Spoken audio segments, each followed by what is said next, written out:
We are here at the Wayne Manor at E3 2016. We're checking out Telltale Games' Batman game. First thing that struck me is the production values. I don't know if Wayne Industries has anything to do with that, but it looks like both the graphics and the sound are really, higher level now. Yeah, we've put a lot of energy into doing a lot of upgrades to the tech and the engine. So you'll see cloth sim. You've got all new lighting. All the lighting's in real time now, and higher resolution models, and the surfacing of everything and the materials are all upgraded. It's the best looking thing we've ever done. Second thing that struck me was the punch of the action sequences. Of course, you now have more QTE sequences, like a combo system with finishers and stuff. How does that work? Yeah, so we've tried to upgrade the QT and the combat sequences as well. So they're all choreographed in a new way. So they're professionally choreographed by a stunt group, which is awesome.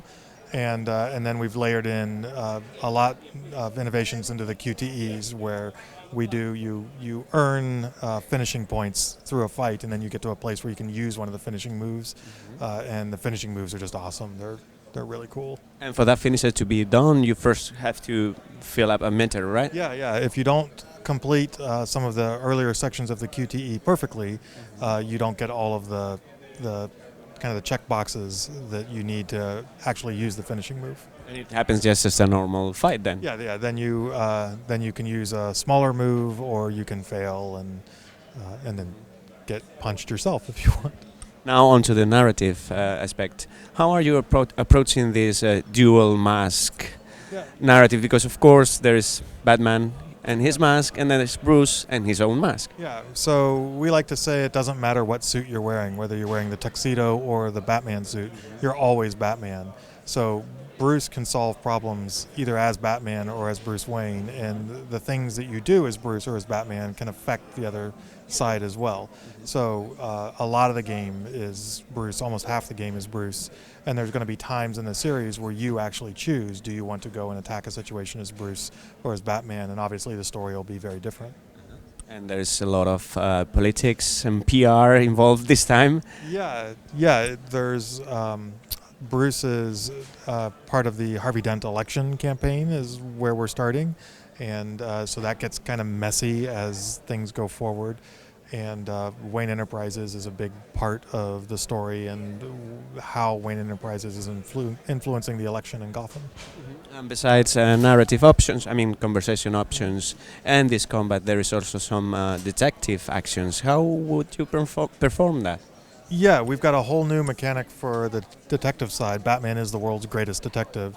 So when you're free walking around, we have a new ways of collecting evidence and making conclusions about what's happened in a particular scene. And you'll do some of that as Batman, and you'll do some of that as Bruce Wayne. I really loved the pace of the presentation, first 30 minutes of the first episode. And of course it's Telltale Games, it's comic style, but it kind of goes back to the original Batman source material. Yeah. How did you approach that design? Yeah, Batman has such a heritage. It's a 75-year-old franchise, and most of it is grounded in comics. So we really wanted to pay an homage to the comic roots of it, and so the game to me looks like a really nice version of a coffee table graphic novel book. So it's very much grounded in Batman's comic book roots. And back to the narrative itself, not only you can decide being Bruce or Batman, there's also sometimes in which you have three ways, and that's rather new, right? Yeah, you mean on the dialogue wheels? Yeah. Some decisions you have three possible approaches. Yeah. I think I know one of the ones you're talking about there. So yeah, sometimes we get the big branches where they're binary and you choose to go left or right. But here we have places where we add third options every now and then just to make the story branch more and kind of give more variety. The game is pretty much ready now, the first episode at least? Oh, it's never ready till it's ready. We're still working very hard on it. It's going to come out soon, but we always work up to the last minute to polish everything to the best of our ability. So first episode is launching. First episode is going to launch later this summer, and we hope to get the whole series out by the end of the year. The whole game. Yep. Thank you very much for your time. Thank you.